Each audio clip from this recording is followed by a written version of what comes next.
अस्सलाम वालेकुम नाज़रीन, मैं हूँ फार्मासिस्ट शौकत अली और आप देख रहे हैं फार्मासिस्ट डायरी। नाज़रीन, आज जिस टॉपिक पे हम बात करेंगे ना बहुत इम्पॉर्टेंट है और लोग इसका बहुत ज़्यादा शिकार हैं हमारे माशरे में, लेकिन किसी को पता है किसी को नहीं पता। तो आज की ये जो सेशन है या जो वीडियो हम बना रहे हैं, ये हम बना रहे हैं कि ऐसी बीमारी पर जिसका नाम है IBS यानी इरिटेबल बाउल सिंड्रोम।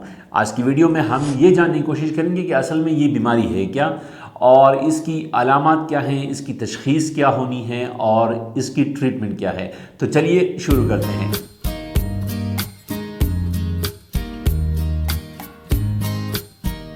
जी तो नाज़रीन, असल में जब हम IBS को स्टडी करते हैं तो हमें ये पता होना चाहिए कि जब हम खाना खाते हैं तो वो हमारे मुंह के ज़रिए अंदर जाता है, मैदे में पहुंचता है, वहाँ पे डाइजेशन स्टार्ट होती है, उसके बाद छोटी आंत में जाता है और छोटी आंत के बाद जो है ना वो चला जाता है बड़ी आंत की तरफ। ठीक है, अब बड़ी आंत जो है ना ये बड़ी इंपॉर्टेंट चीज़ है, या छोटी आंत भी इंपॉर्टेंट चीज़ है, लेकिन IBS के हवाले से बड़ी आंत जो है ना ये बहुत इंपॉर्टेंट चीज़ है। अब बड़ी आंत जो होती है ना ये नॉर्मली तौर पर जो है ना वो ऐसे कॉन्ट्रैक्ट होती है, रिलैक्स हो रही होती है, नॉर्मल तरीके से खुराक उसके अंदर से गुजर रही होती है और बहुत से इंपॉर्टेंट मटेरियल की एब्जॉर्प्शन होती है, बॉडी को एक ताकत मिलती है।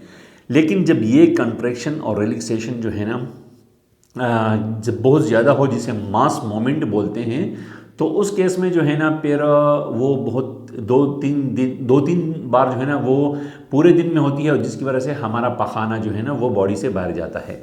अब ये जो कंट्रैक्शन और रिलैक्सेशन का सिस्टम है ये दो चीज़ों से कंट्रोल होता है, दो निज़ाम से कंट्रोल होता है। एक लोकल सिस्टम होता है जिसे पेरेन्काइमल सिस्टम कहते हैं। पेरेन्काइमल में ये होता है कि लोकली कुछ ऐसे एलिमेंट्स वगैरह या कुछ उस लोकली जो है ना वो इंटेस्टाइन में रिलीज़ होते हैं, बन रहे होते हैं कुछ केमिकल्स जो उसी वक्त डाइजेशन के प्रोसेस में हेल्प कर रहे होते हैं और ये प्रोसेस चल रहा होता है। और इस कंट्रैक्शन को रिलैक्सेशन को एक और निज़ाम भी कंट्रोल कर रहा होता है जिसको हम सेंट्रल नर्वस सिस्टम बोलते हैं, और उसका एक बहुत अहम पार्ट जो है ना ऑटोनॉमिक नर्वस सिस्टम जिसको हम कहते हैं ANS, वो इसको जो है ना कंट्रोल कर रहा होता है। तो IBS की डिफिनीशन ये होती है जब आपका ये जो खुदकार आसाबी निज़ाम होता है वो इस कंट्रैक्शन और रिलैक्सेशन को सही तरीके से कंट्रोल नहीं कर पाता, तो असल में यही चीज़ IBS है। यानी सादा अल्फाज में हम IBS की तारीफ़ इस तरह कर सकते हैं कि जब आपकी बड़ी आंत की कॉन्ट्रैक्शन और रिलैक्सेशन ये नॉर्मल तरीके से ना हो तो ये शख्स या ये औरत जो है ना वो IBS का शिकार हो चुकी है। अब इस सूरत में दो एक्सट्रीम्स पोजीशंस अंतड़ियों में पैदा होती है। नंबर एक ये है कि पॉसिबल है कि ये कंट्रैक्शन बहुत ही तेज़ हो। जब ये बहुत ही तेज़ होगा तो खुराक तेज़ी से हरकत करेगा, तेज़ी से मोमेंट करेगा और जो पानी वगैरह जो दूसरा मटेरियल होता है खुराक में वो सही तरीके से एब्जॉर्ब नहीं हो रहा होगा और आपका जो पाखाना होगा वो पतला खारिज होगा और आपको हर वक्त डायरिया होगा। ठीक है, आप ऐसा महसूस कर रहे होंगे कि जो आप पेट हर वक्त आपका ख़राब रहता है। दूसरी इसकी एक्सट्रीम पोजीशन ये होती है कि जब यही पाखाना अंतड़ियों में से गुजरता है तो ये हो सकता है स्लो हो ये कंट्रैक्शन रिलैक्सेशन। जब ये स्लो होगा, ठीक है, तो उस सूरत में होता दरअसल ये है कि फिर आपका खुराक में जो लिक्विड मटेरियल है, पानी वगैरह है, वो जल्दी एब्जॉर्ब होगा जिसकी वजह से खुराक खुश्क होगी और आपको कब्ज़ की शिकायत होगी। तो ये दो एक्सट्रीम पोजीशंस अमूमन IBS के पेशेंट के साथ होती हैं। तीसरी भी होती है जिसको हम ये कह सकते हैं कि कभी कभी जो है ना वो पेशेंट का पेट जो है ना वो ख़राब रहता है और कभी कभी उसको कब्ज़ रहती है। तो असल में IBS की डिफिनीशन फाइनली हम इस तरह कर सकते हैं कि जब आपकी बड़ी आंत की कंट्रैक्शन रिलैक्सेशन सही नहीं हो रही हो तो this is called irritable bowel syndrome. अब जब हम बात करते हैं IBS की तो इसकी अलामात क्या हैं। अलामात जो है ना वो बहुत ही ज़्यादा कॉमन हैं और अमूमन आपको पेशेंट जो है ना वो आएंगे और इन कंप्लेंट्स के साथ बात करेंगे। कंप्लेंट्स उनकी उस मरीज़ की क्या होगी। नंबर एक ये होगी कि जी मेरा पेट जो है ना वो फूला हुआ होता है, बड़ा बड़ा होता है। यानी दूसरी कंप्लेंट मसलन मुझे भूख नहीं लगती और भूख का ना लगना या फिर खाना हज़म नहीं होता। तीसरी उसकी कंप्लेंट ये होगी कि जो ही मैं कुछ खाना खाता हूँ तो मैं फ़ौरन हमाम जाता हूँ, यानी वाशरूम जाता हूँ, हाजत पड़ती है मुझे। तो ये बड़ी 3 कंप्लेंट्स पेशेंट करेगा। और इसके अलावा जो पेशेंट कंप्लेंट करेगा वो ये होगा कि पेट में गैस होती है, ब्लोटिंग होती है, फ्लैचुलेंस वगैरह होते हैं। तो ये जो 4 कंप्लेंट के साथ जो है ना IBS का पेशेंट जो है ना वो आपके पास आएगा। इसके अलावा अगर हम इसकी तशख़ीस की बात करें तो तशख़ीस इस तरह होती है कि जब अगर हम ये जानने की कोशिश करेंगे कि IBS दरअसल में है क्या, तो उसके लिए हम कुछ टेस्ट वगैरह करेंगे। पहला जो इम्पॉर्टेंट टेस्ट है वो ये है कि हम कोलोनस्कोपी करते हैं, यानी उसका जो बड़ी आंत से कुछ पार्ट लेते हैं उसको एग्जामिन करते हैं। अगर उसमें कुछ ऐसी चीज़ें आती हैं तो फिर हम इसको IBS नहीं कह सकते, हो सकता है दूसरी कोई बड़ी बीमारी हो। लेकिन अगर वो कोलोनस्कोपी बिल्कुल सही आती है तो ये बात डिक्लेयर करती है कि आप को या फिर मतलूबा मरीज़ को वो IBS है। और इस सूरत में अमूमन डॉक्टर जो है ना वो मिसकॉन्सेप्शन का मुजाहरा करते हैं, यानी पेशेंट को बोलते हैं कि आपके टेस्ट तो बिल्कुल सही है लिहाजा आप ठीक हैं। हालांकि बात ये नहीं है। या कभी कभी उसको ये बोला जाता है कि आपको कोई नफ्सियाती बीमारी है, आप हर वक्त किस तरह की कंप्लेंट कर रहे होते हैं, तो उसे साइकियाट्रिक के पास भेज देते हैं। हालांकि ये असल में जो शख्स होता है वो होता है बीमार। ठीक है, तो ये होती है तशख़ीस।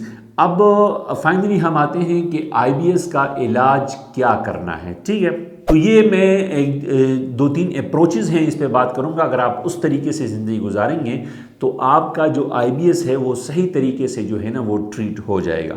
देखिए, बात यह है कि जब ये जो IBS होता है दरअसल आपके आसाब और आपकी बड़ी अंतड़ियों के दरमियान एक जंग होती है। इस जंग को आप हवा देते हैं। अगर आप स्ट्रेस का शिकार होते हैं ज़िंदगी में, आप किसी परेशानी का मुब्तला होते हैं या आपको कोई दूसरी साइकेट्रिक किस्म की बीमारी होती है, टेंशन होती है, आपको हर चीज़ की आप टेंशन लेते हैं, तो ये जो चीज़ है ये ऐसे मरीज़ जो है ना वो IBS का शिकार हो जाते हैं। ठीक है, उनके अंदर ये जो रिलैक्सेशन होती है, कंट्रेक्शन की मोमेंट जो है ना ये सही नहीं रहती।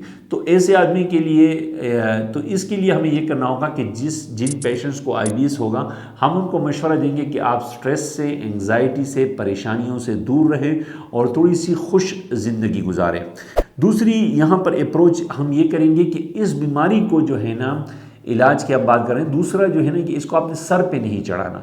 यानी आपने ये हर वक्त नहीं काउंट करना कि यार मुझे IBS है, मेरे पेट में दर्द है, मुझे हमाम के लिए जाना पड़ता है, ये सोच फिक्र करना या मैं ये खाऊं मैं वो ना खाऊं, ठीक है तो इस तरह होगा उस तरह होगा। ये जो बीमारी आपके सर पे चढ़ जाती है तो ये भी है ना ठीक नहीं है। तो इसको ट्रीटमेंट का सबसे तरीका ये है कि इसको आप भूल जाएं, कम से कम आप इसको कई हफ्तों तक भूल जाएं कि आपको जो है ना इस किस्म की कोई बीमारी है या इस किस्म की। हाँ, अगर आपको वॉशरूम की आदत पड़ती है तो आप जाएं वॉशरूम, ये कौन सी बड़ी बात है। ठीक है, 2-3 दफ़ा जाएं, 4 दफ़ा जाएं, 5 दफ़ा, कौन से आपके जो है ना उसका इसमें नुकसान है। इसी तरह जो है ना अगर आपको किसी खाने से तकलीफ़ होती है तो खाना मत खाएं, उसको ज़िंदगी में रूटीन चेंज करें। तो ये जो चीज़ है ना इस चीज़ को आप जो है ना जहन पे सवार न करें।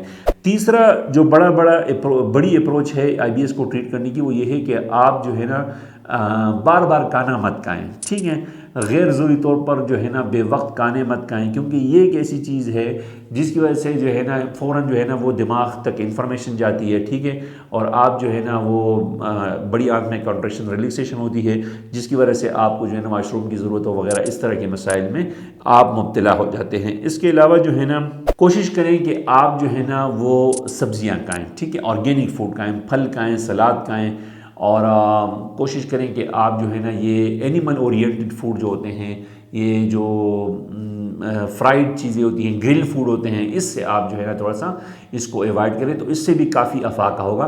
फाइनली मैं ये बात करूँगा कि जब आप फास्ट फूड खाते हैं, जंक फूड, तो ये अगर आप छोड़ दें तेल वाली चीज़ें तो ये भी जो है ना काफ़ी हद तक आपके IBS को ट्रीट करेगी। तो नाजरीन, आज की वीडियो हमने देखा कि IBS है क्या, असल में IBS की अलामात क्या होंगी, IBS की जो है ना तशख़ीस के बारे में क्या करना चाहिए और IBS को आप किस तरह से ट्रीट कर सकते हैं। तो नाजरीन, ये थी हमारी आज की वीडियो और चैनल को सब्सक्राइब करें, वीडियो को शेयर करें और कमेंट में हमें बताएं कि आपको ये वीडियो कैसी लगी। तब तक के लिए अल्लाह हाफ़िज़।